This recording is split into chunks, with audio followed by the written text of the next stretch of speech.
Everyone, स्वागत है आप सभी का आज के इस सेशन में। आज के इस सेशन में हम लोग डिस्कस करने वाले हैं सीटेट 7 जुलाई एग्जामिनेशन, जो आप लोगों का 2 दिन बाद है, क्योंकि आज जो है वो हमारे 4 जुलाई है। और आप सबकी सीटेट की प्रिपरेशन आई होप बहुत अच्छी हुई होगी। आप सबने बहुत अच्छे से अपनी प्रिपरेशन को कर लिया होगा। प्रिपरेशन तो कंप्लीट कर ली है, लेकिन फिर भी हम लोगों को कुछ कुछ बातों का ध्यान रखना है। जब हम लोग ऑफलाइन एग्जाम देते हैं तो उसके अंदर हम लोगों को एक चीज का बहुत बड़ा ध्यान रखने की जरूरत रहती है, वो होती है हमारी ओएमआर शीट को फिल करना। किस तरीके से हम हमारी ओएमआर को फिल करें कि हम लोगों से मिस्टेक ना हो, क्योंकि जब भी हम लोग क्वेश्चन प्रैक्टिस करते हैं, जब हम लोग प्रिपरेशन के दौरान टेस्ट सीरीज को सॉल्व करते हैं तो वो ऑनलाइन करते हैं, और जब हमारा एग्जाम है तो वो ऑफलाइन है। तो ऑफलाइन मोड में बहुत सारे कैंडिडेट ऐसे होते हैं जिन्हें ओएमआर फिल करना नहीं आता है, या फिर ऐसे कैंडिडेट जो फर्स्ट टाइम एग्जामिनेशन दे रहे हैं, जिनको ओएमआर जिन्होंने कभी भी फिल नहीं किया, तो उन लोगों को थोड़ी सी दिक्कत रहती है।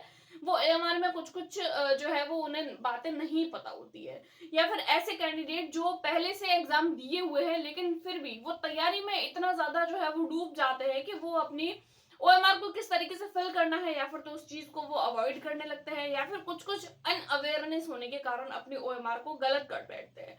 और इस वजह से 150 में से अगर आप लोगों के 140 मार्क्स भी है, और अगर आप लोगों ने ओएमआर शीट को गलत भर दिया, तो शायद से आप लोगों का रिजल्ट या फिर रोक दिया जाएगा, या फिर आपका रिजल्ट ना आए। तो ओएमआर शीट को फिल करने के लिए क्या एक बेस्ट स्ट्रेटजी हो सकती है, उसको हम आज के वीडियो में डिस्कस करेंगे। How to fill OMR. सबसे पहले तो मैं आप लोगों के लिए जो है वो साइड में ओएमआर की फोटो लगा देती हूँ कि ओएमआर किस तरीके की होती है, और सीटेट के एग्जाम में किस तरीके की हम लोगों को ओएमआर दी जाती है। उसके बाद में यहाँ पर देखिए, मैंने कुछ फॉर्मेट्स बना के रखे हैं कि कौन से सेक्शन में हम लोगों को मैक्सिमम मिस्टेक्स देखने को मिलती है, और कौन से सेक्शन में हम लोगों को मैक्सिमम ध्यान रखने की जरूरत है, कौन सी बातें हम लोगों को अवॉइड करने की जरूरत है, और कौन सी बातों पर फोकस करने की जरूरत है। तो फिर चलिए बिना किसी देरी की वीडियो को स्टार्ट करते हैं, और चैनल पर पहली बार आए हैं तो वीडियो को लाइक करके प्लीज चैनल को सब्सक्राइब कर दीजिए। देखिए, सबसे पहले अगर मैं देखूं तो हमारे लिए किसी भी एग्जाम के, इवन हम कोई भी गवर्नमेंट एग्जाम की प्रिपरेशन कर रहे हैं या एग्जाम दे रहे हैं, तो सबसे ज्यादा इंपॉर्टेंट होते हैं हमारे रोल नंबर। क्योंकि देखिए, अगर हम लोग रोल नंबर को ही गलत भर देंगे, फिर हम चाहे 150 में से 145 क्वेश्चन, इवन 150 के 150 क्वेश्चन ही राइट कर ले, कोई सेंस नहीं है अगर हम लोगों ने हमारे रोल नंबर वाला सेक्शन ही गलत पढ़ दिया। तो देखिए, रोल नंबर वाले सेक्शन को भरने के लिए वैसे तो आप लोगों को समय दिया जाता है, जब पेपर दिया जाता है उससे पहले हम लोगों को ओएमआर दे दी जाती है। और ओएमआर देने से पहले ओएमआर हमारे क्वेश्चन बुकलेट खोलने से पहले हम लोगों को ओएमआर भरने के लिए कुछ समय दिया जाता है। आप लोग अपने रोल नंबर एंड ओएमआर को भरने के लिए कुछ टाइम लीजिए, एंड टाइम लेने के बाद में आप उसको अच्छे से शांति से भरने की कोशिश करें। सबसे पहले हम देखते हैं कि रोल नंबर भरते टाइम पर हम लोगों को कौन कौन सी बातों का ध्यान रखना है। देखिए, मान लीजिए यहाँ पर मैंने कुछ डिजिट के नंबर लिख लिए हैं। यहाँ पर मान लीजिए ये आपके रोल नंबर है। वैसे जो है वो ज्यादा डिजिट के रोल नंबर होते हैं, लेकिन एज अ फॉर्मेट मैंने यहाँ पर एक इस तरीके से रोल नंबर लिख ली है। रोल नंबर लिखी है 13805 ये रोल नंबर लिख ली है। अब जब आप लोग नीचे देखेंगे तो आप लोगों को नीचे एक सीरीज मिलेगी। जैसे यहाँ पर आप लोगों को 0 0 0 0 0 मिलेगा, 0 के बाद में 1, देन 2, देन 3, इसके बाद में 4, 3, 2 के बाद 3 के बाद में 4, 5, 6, 7 एंड देन 8, और उसके बाद में सबसे लास्ट वाली रो में आप लोगों को 9 देखने को मिलता है। अब मान लीजिए आप लोगों के यहाँ पर 1 है, तो ध्यान रखें आप लोगों का जो 1 वाला सर्कल है वो आपको यहाँ नहीं भरना है, यहाँ पर भरना है। कई बार कैंडिडेट जल्दबाजी में सोचते हैं कि हम लोग जो है वो फटाफट से हमारी ओएमआर भर लेते हैं ताकि हमारा समय खराब ना हो और हम हमारे आंसर को फटाफट से फिल कर पाए, फटाफट से पेपर को देख पाए। लेकिन देखिए, ये इंपॉर्टेंट चीज होती है। इन चीजों में गलती करना अपने आप में एक जो है वो बहुत बड़ी जो है वो बेवकूफी बन जाती है। आप लोग ध्यान रखें, अगर आप लोगों का 1 है तो आराम से देखिए कि यहाँ पर आप लोगों का 0 आता है। 1 वाला सर्कल फर्स्ट नंबर पे नहीं करना है क्योंकि ऊपर 0 है। देन आप लोगों को देखना है 1, तो 1 कहाँ पर है, तो 1 यहाँ पर है। 1 को अच्छे से फिल कर लीजिए क्योंकि यहाँ पर इस जगह पे सर्कल बना हुआ होता है। एक बात का ध्यान रखें, पॉइंट बॉल पेन का यूज करें, जेल पेन का यूज ना करें। जेल पेन आपके काम नहीं आता है एग्जामिनेशन में, स्पेशली ब्लैक पेन का यूज करें। और एक ऐसा पेन लेकर आए जो थिक हो, जिसके निब जो है वो थिक हो, ताकि आप लोग इस तरीके से अगर सर्कल भरे ना तो 1 और 2 बारी में ही आप लोग जो है वो अपने सर्कल को अच्छे से भर पाए। और अगर आप लोग पतली निब वाला पेन लेते हैं तो आप लोगों को समय लगता है, पहले आप ऐसे करेंगे, फिर आप ऐसे करेंगे, फिर आप ऐसे करेंगे। इस तरीके से आप लोगों को एक सर्कल में बहुत ज्यादा समय लगेगा, क्योंकि हम लोगों को सिर्फ रोल नंबर तो फिल नहीं करना है, बुकलेट नंबर और भी चीजें होती है, मेन हमारी जो आंसर शीट होती है उसको भी फिल करना होता है। तो टाइम मैनेजमेंट करने के लिए जो है वो हम लोगों को मोटी निब वाला पेन लेकर जाना है, इस बात का खास ध्यान रखें। 1 जब आप लोग फिल कर लेते हैं, उसके बाद में देखिए 3, तो 3 किस नंबर पर है, यहाँ 0, फिर 1, 2 एंड 3। ध्यान रखें 3 को यहीं भरे। कई बार कैंडिडेट जो होता है वो जल्दबाजी में इस लाइन की सीरीज जो होता है वो इसमें भर लेता है। अब यहाँ पर भर दी तो एक ही लाइन में कितने नंबर हो जाते हैं, एक ही लाइन में 2 सर्कल। अब 2 सर्कल भरने के बाद में कैंडिडेट क्या करता है, एक तो या फिर तो क्रॉस करने की कोशिश करता है, ओवर राइटिंग करने की कोशिश करता है, जो हमारे रोल नंबर को गलत करने में हेल्प करती है। लेकिन हम लोगों को गलत चीज तो नहीं भरनी है, हम लोगों को तो सही चीज भरनी है। तो एक बात का ध्यान रखें, सीरीज को ध्यान से रखें, सीरीज को ध्यान से देखें, देन आप लोग अपनी ओएमआर शीट को फिल करें। सबसे पहले देखिए ये 1 है, 1 के जैसे 1 है तो 1 को इसी सीरीज में भरना है। 3 है तो 3 को इस सीरीज में नहीं पढ़ना है, जिस सीरीज में ये दे रखा है उसी सीरीज में 3 को पढ़ना है। देन आप लोग 8 देख लीजिए, आप लोगों को कहाँ पर भी आ रहा है वहां आपको पढ़ना है। 0 के लिए ध्यान रखें, 0 आप लोगों को ऊपर वाली सीरीज में ध्यान रखना, फिल करना है। गोले को अच्छे से फिल करना है, राइट यहाँ पर नहीं लगाना है। कई बार कैंडिडेट सोचता है कि मेरे यहाँ 5 आ रहा है, 5 मान लो यहाँ है तो वो टिक कर लेते हैं, तो ये नहीं करना है। सर्कल को आधा नहीं भरना है, जैसे यहाँ 2 है तो 2 पे ऐसे करके और ऐसे आप लोग आधा सर्कल भर रहे हैं पूरी सर्कल की जगह, तो वो चीज भी आप लोगों के गलत मानी जाएगी। तो रोल नंबर को अच्छे से भरे, और रोल नंबर को भरते टाइम में इस बात का ध्यान रखें, क्योंकि रोल नंबर अपने आप में एक इंपॉर्टेंट रोल प्ले करते हैं। रोल नंबर को फिल करने के बाद में अब हम लोग देख लेते हैं हमारा बुकलेट नंबर की बुकलेट नंबर क्या होता है। देखिए जब आप लोगों को आपके क्वेश्चन शीट दी जाती है तो उसके अंदर आप लोगों ने देखा होगा कि जैसे कि मान लीजिए आप लोगों की ये क्वेश्चन शीट है, तो क्वेश्चन सीट के यहाँ की साइड में जो है वो आप लोगों को जो है वो इस तरीके से एक बुकलेट नंबर देखने को मिलते हैं। वो बुकलेट नंबर जो होते हैं वो आप लोगों को यहाँ पर फिल करने होते हैं। मान लीजिए आप लोगों का बुकलेट नंबर है 3, 0, 5, 1 एंड 7।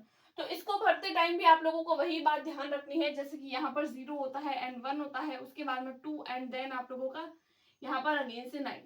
अब यहाँ पर आप लोगों को देखना है 3 नंबर कहाँ पर है, तो 3 नंबर यहाँ है तो अच्छे से सर्कल भरना है। 0 कहाँ पर है, 0 यहाँ है तो ये ध्यान रखना है। बुकलेट नंबर को अच्छे से भरना है, क्योंकि बुकलेट नंबर भी अपने आप में उतना ही इंपॉर्टेंट रोल प्ले करते हैं जितना हमारा रोल नंबर। रोल नंबर को भरते टाइम जिस बातों का ध्यान रखते हैं उसी बात को जो है वो ध्यान रखना है आप लोगों को। बुकलेट नंबर अच्छे से देखिए, क्योंकि कई बार बहुत सारे जो है वो सीरीज दी हुई होती है, तो हम लोगों को इतना पता नहीं रहता है। अगर आप लोगों को बुकलेट नंबर पेपर देखकर पता चल जाता है तो आप अपने हिसाब से फिल करिए। लेकिन अगर आप लोगों को नहीं पता है क्वेश्चन पेपर देखने के बाद में कि बुकलेट नंबर इसमें से कौन सा है, तो आपके जो भी इन्विजिलेटर है उनसे आप लोग एक बार जरूर बात करें। शर्म ना करें कि क्या सोचेंगे कि कॉम्पिटिटिव एग्जाम देने आए हैं और अभी तक इन्हें ये भी नहीं पता, ऐसा ना करें। जरूर से ध्यान रखें, और कुछ बातें नहीं भी पता होती है आप लोगों को। अगर आप लोग पहली बार दे रहे हैं, अगर दूसरी तीसरी बार भी दे रहे हैं और बात का नहीं पता है, तो आप लोग एक बार जरूर से अपने टीचर को पूछ के कंफर्म करके उसके बाद में भरने की कोशिश करें, क्योंकि बुकलेट नंबर जो होते हैं वो भी इतने ही इंपॉर्टेंट होते हैं। उसके बाद में एक और बात, आप लोग जब अपना आगे का पोर्शन जब सीटेट के एग्जाम में देखते हैं तो आप लोगों को वहां पर एक और सीरीज देखने को मिलती है, और वो सीरीज होती है जो होती है वो आपके क्वेश्चन सीरीज। कई बार हम लोग देखते हैं जैसे जो आप लोगों के बुकलेट नंबर होती है, जो आप लोगों का क्वेश्चन शीट होती है, तो उसके कुछ सीरीज होती है। जैसे कई बार एम नंबर होते हैं, किसी सीरीज के एन नंबर होते हैं, किसी सीरीज के ओ नंबर होते हैं, किसी सीरीज के पी नंबर होते हैं, कभी ए बी सी डी, इस तरीके से अलग अलग सीरीज जो होती है वो नंबर होते हैं। तो अलग अलग सीरीज के नंबर होते हैं, तो ऐसे में आप लोग एक बार जरूर चेकआउट करें कि आप लोगों के जो ओएमआर शीट है और आप लोगों की जो क्वेश्चन बुकलेट है, क्या उन दोनों की सीरीज सेम है। अगर सेम है तो ही आप ओएमआर को भरने की कोशिश करें, अगर अलग है तो अपने इन्विजिलेटर से बात करें और उनसे चेंज करवाएं।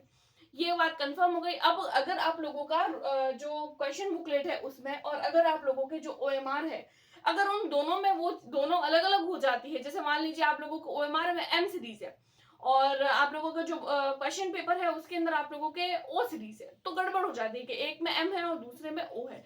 या फिर कई बार ऐसा होता है कि आप लोगों को भरने के लिए ही दे दिया जाता है, जैसे कि जो भी आप लोगों, मान लीजिए आप लोगों का एम नंबर है, ठीक है, तो आप लोगों को यहाँ पर एम नंबर दे दिया जाता है। अब आप लोगों को भरना होगा कि आपका एम नंबर है, तो अब आपको एम नंबर भरना है ओएमआर शीट में। तो ये आप लोगों को ओएमआर भरते टाइम में ध्यान रखना है। उसके अलावा लैंग्वेज वाले पोर्शन में आप लोगों को स्पेशली ध्यान रखना है। पेपर 1 जो लैंग्वेज आपने चूज करी है, लैंग्वेज 1 क्या चूज करी है, लैंग्वेज 2 क्या चूज करी है, जो लैंग्वेज भरी है उसकी जो भी सीरीज नंबर है उस सीरीज को भरा है। ना पता हो तो टीचर से कंसल्ट जरूर करें।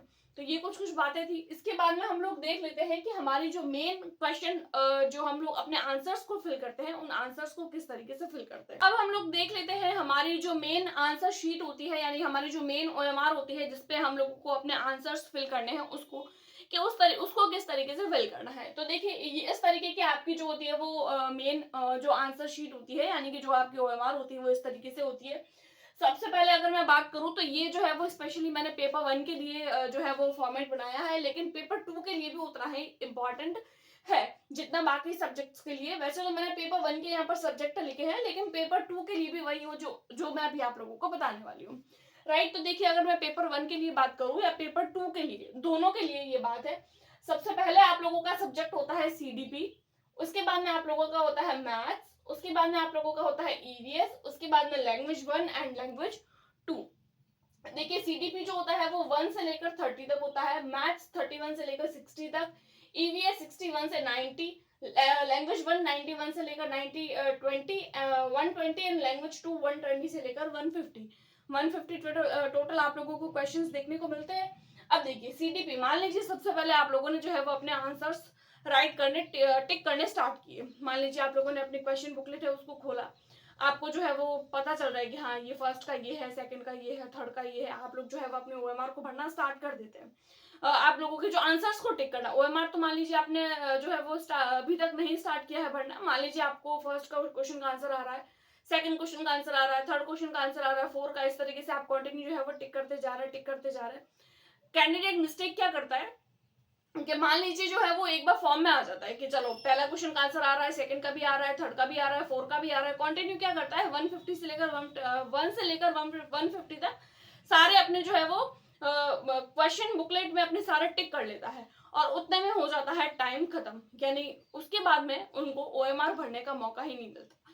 तो सबसे पहली बात, टाइम मैनेजमेंट का ध्यान रखें। अगर आप लोग OMR भर रहे हैं तो सबसे पहली जो मोस्ट इंपॉर्टेंट बात होती है आप लोगों के लिए वो होती है टाइम मैनेजमेंट। क्योंकि देखिए OMR भरना जो होती है वो अपने आप में एक अवेयरनेस की बात होती है। टाइम मैनेजमेंट एग्जामिनेशन के लिए करना बहुत ज्यादा जरूरी होता है। क्योंकि ये मिस्टेक्स होती है। मान लीजिए आप लोगों ने जो है वो 1 से लेकर 150 तक सारे आंसर सही कर लिए, लेकिन आप लोग OMR ही नहीं भर पाए, अपने टाइम मैनेजमेंट ना कर पाए, तो फिर मतलब ही नहीं है आप लोगों के क्वेश्चन बुकलेट में आंसर फिल करने का। आप लोगों की ये तो खाली रह जाएगी। कई बार आप लोग आधे सर्कल भर पाते हैं, आधे भर ही नहीं पाते हैं। तो इस बात का ध्यान रखें। और अगर आप लोग भर रहे हैं ना तो भरते टाइम आप लोग ध्यान रखें। मान लीजिए आप लोगों ने 5 क्वेश्चन सॉल्व कर दिए, 5 क्वेश्चन आप लोगों ने टिक कर दिए कि फर्स्ट का आ रहा है, सेकंड का नहीं आ रहा है, थर्ड का आ रहा है, फोर्थ का आ रहा है, फिफ्थ का आ रहा है। 5-5 का एक सेट बना लीजिए। जैसे मैं मेरे एग्जाम के टाइम पे यही करती थी। मैं क्या करती थी, 5-5 के सेट बना लेती थी। 5 क्वेश्चन मैंने जो है वो टिक कर लिए, मुझे आ रहे हैं। 5 में से मान लो मुझे एक नहीं आ रहा तो एक को छोड़ दिया। अब 5 में से क्या होगा, मैं 5 के तो सर्कल भर लेती थी। जैसे मैंने 5 के यहाँ पर सर्कल भर लिए, फर्स्ट का भर लिया, सेकंड का भर लिया, मान लो मुझे थर्ड नहीं आ रहा है, फोर का भर लिया, एंड देन मैंने 5 का भर लिया। 5-5 के सेट बनाने के लिए मैं इसीलिए भी बोल रही हूँ क्योंकि देखिए मान लीजिए आपने 1 से लेकर 150 तक सारे क्वेश्चन जो है वो सॉल्व कर दिए। अब आप लोगों के कई बार क्या होता है कि हो जाती है, हम जब जल्दबाजी में भरते हैं ना तो हो जाती है मिस्टेक। कैसे मिस्टेक होती है, मान लीजिए आप लोगों ने फर्स्ट क्वेश्चन का आंसर भरा A, सेकंड का भरा B, थर्ड का भरा फिर से A, फोर्थ का भरा D, और फिफ्थ क्वेश्चन का आंसर आप लोगों को भरना था A, लेकिन आप लोगों ने भूल से सिक्स्थ क्वेश्चन के आंसर की जगह आप लोगों ने मान लीजिए सेवंथ क्वेश्चन का आंसर देख लिया ए, और आप लोगों ने फिफ्थ क्वेश्चन की जगह सिक्स्थ क्वेश्चन का आंसर टिक कर दिया, सिक्स्थ क्वेश्चन की जगह सेवंथ का आंसर टिक कर लिया, सेवंथ क्वेश्चन की जगह आप लोगों ने एट, आप क्वेश्चन चेक नहीं कर पा रहे उस टाइम पे कि मैं OMR में कौन सा क्वेश्चन देख रहा हूँ और मेरा जो मेन आंसर जो बुकलेट है OMR और जो आप लोग क्वेश्चन बुकलेट है उसमें आप लोग कौन सा क्वेश्चन देख पा रहे हैं, ये आप देखते ही नहीं है। इतनी जल्दबाजी होती है क्योंकि टाइम मैनेजमेंट कर नहीं पाते हैं, तो ये एक मिस्टेक हो जाती है। और जब आप लोगों की 150 तक कंप्लीट आंसर भर पाते हैं ना तो आप देखते हैं कि आप लोगों के आंसर तो सर्कल जो आपने भरे हैं वो तो 149 तक ही और क्वेश्चन तो खत्म हो गए।